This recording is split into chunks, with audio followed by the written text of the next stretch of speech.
All right, so Canada is officially at war with the US. Obviously, not a physical war. This is a trade war, an economic war, whatever you want to call it. I mean, personally, I wouldn't consider it a war. I would just call it trade disagreement. I mean, we're putting tariffs on each other. I don't think that's an economic war. But that's what Carney says. Carney said, quote, "We were attacked. You are at war when you get attacked. We got attacked," which obviously implies that we are now at war with the U.S. in a trade war. So the U.S. put 50% tariffs on us on Saturday, on roughly like $20 billion worth of Canadian imports, with spans across over 550 product categories. You know, the biggest stuff is like dairy, agriculture, home goods, furniture, building materials, alcohol, bunch of, you know, consumer stuff like pet supplies, clothes, all that, electronics, sports stuff, industrial shit, manufacturing, security, and a bunch of other stuff.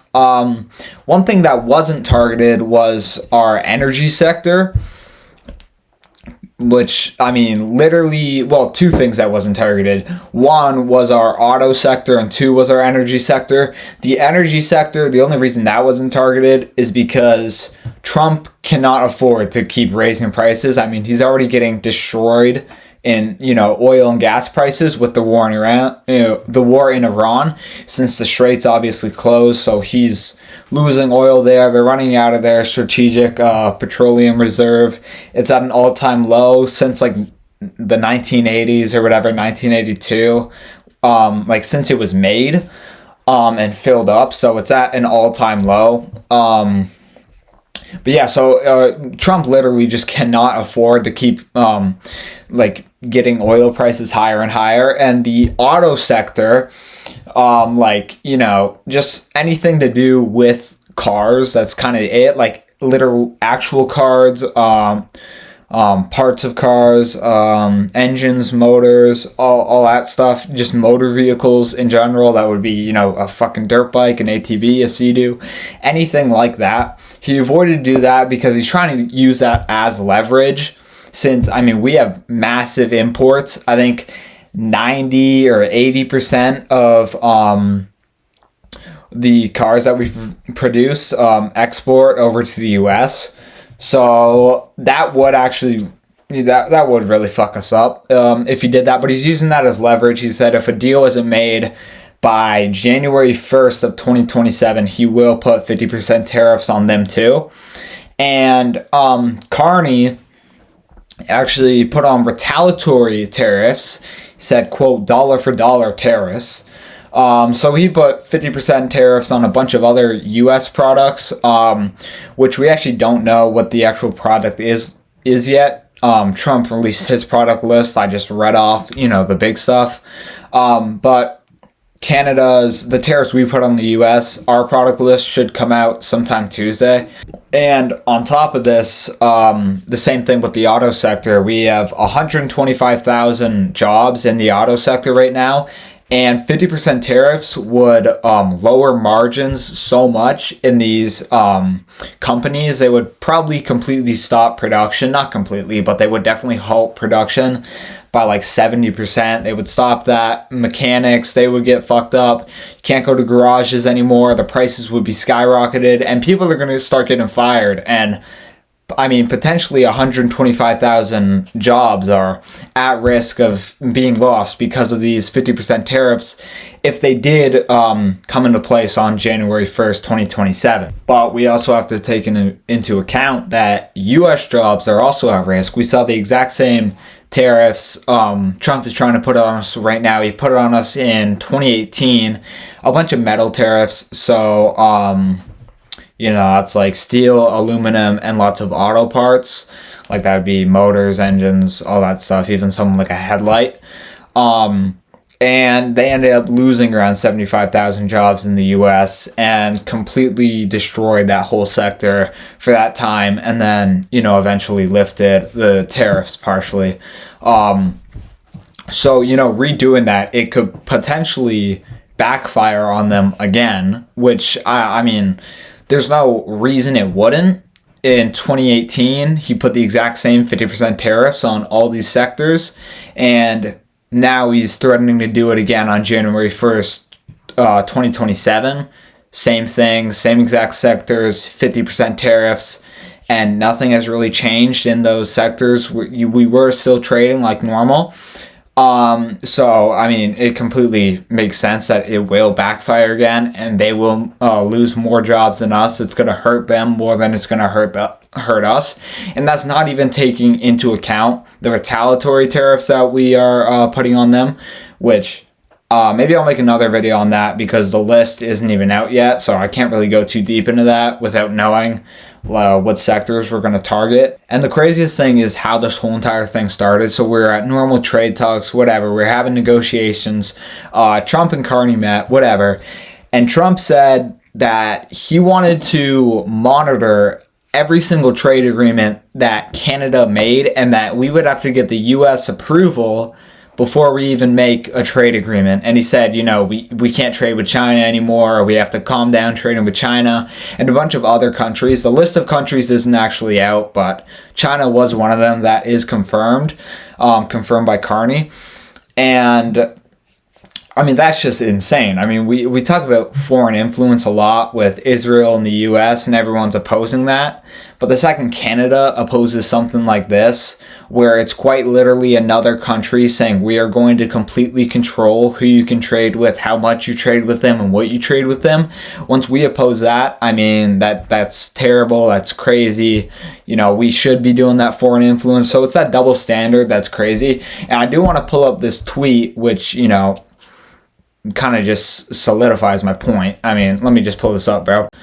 So right here we got Myron Gaines. He's one of the most Israel critical dudes out there. He's all about the Jews are infiltrating our government and all this bullshit.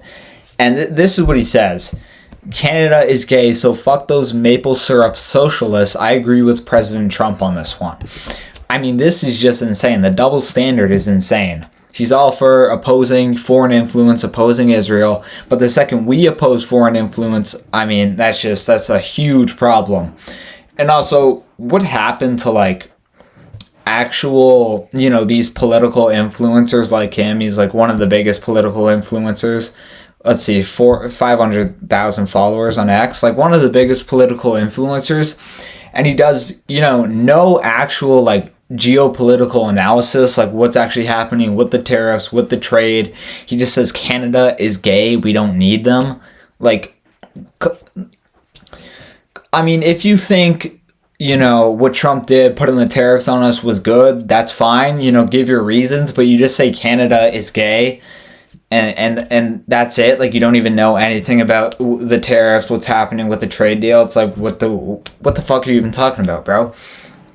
I think that's a huge problem with this whole generation too, like in politics in general, not even talking about influencers like Myron, like actual, like Trump. Like Trump's just saying bullshit. Like he says, let's just look at this right here. Where does he say? On trade and in other ways also, they are among the worst nations in the world to deal with. It's like, dude, we are one of your closest allies. We are one of the biggest and strongest NATO countries.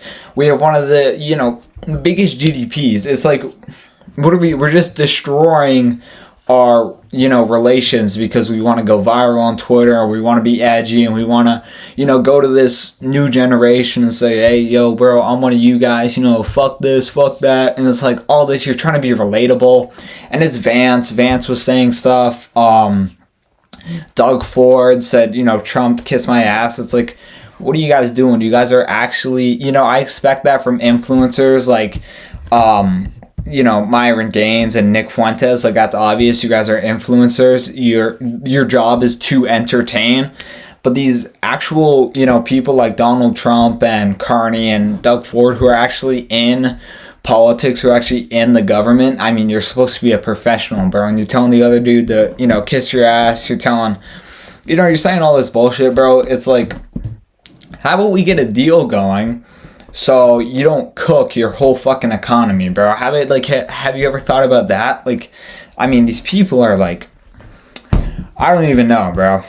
And another thing we have to take into account in this so-called, trade war and who's going to win, whose economy is going to hurt more, who has the upper hand. We have to look at foreign countries too, like countries in the EU, literally every country. Literally every country. And I think Canada has the upper hand there because every single country is pissed with Trump, whether that was the tariffs. I mean, it's been time over time countries are getting pissed with Trump, bro. Because the first time he got into office, put tariffs on everyone, did a shit job at negotiating everything. Then he invaded Venezuela. That pissed off everyone because, that's illegal under international law. You can't do that. Then he says, Canada, you're going to become the 51st state. That pissed off everyone else. Like I was just saying earlier, like, you're supposed to be, a responsible, real motherfucker, bro. Like, you're not supposed to be doing this influencer stuff. You're supposed to be actually, talking. And then said we're going to invade Greenland. That was really bad. And now he's doing the war in Iran, which completely destroyed the whole world's economy now. Every single country is suffering in oil and gas prices. So basically every country is pissed with Trump. And I think that gives Canada the upper hand. Because more countries are going to want to trade with Canada and basically replace the U.S. Because the more tariffs are going to come on, the less we're going to trade with the U.S. because it's just not going to be profitable. And the more we're going to get to trade with other countries because they're going to be seeing that. So, yeah, that's kind of just what's happening right now with the U.S.-Canada so-called trade war. Shit. The U.S. released all the tariffs they put on us. The tariffs are in effect now. Carney is supposed to be releasing his list like Tuesday, Wednesday, somewhere around there. And he said they're going to come into effect on September 8th. And then Trump again says we're going to put more tariffs on you January 1st, 2027 if we can't get a deal. And Carney just kind of ignores that empty threat like he's been doing with Iran. But yeah, that's kind of just my thoughts on the situation. Yeah, that's it. Here.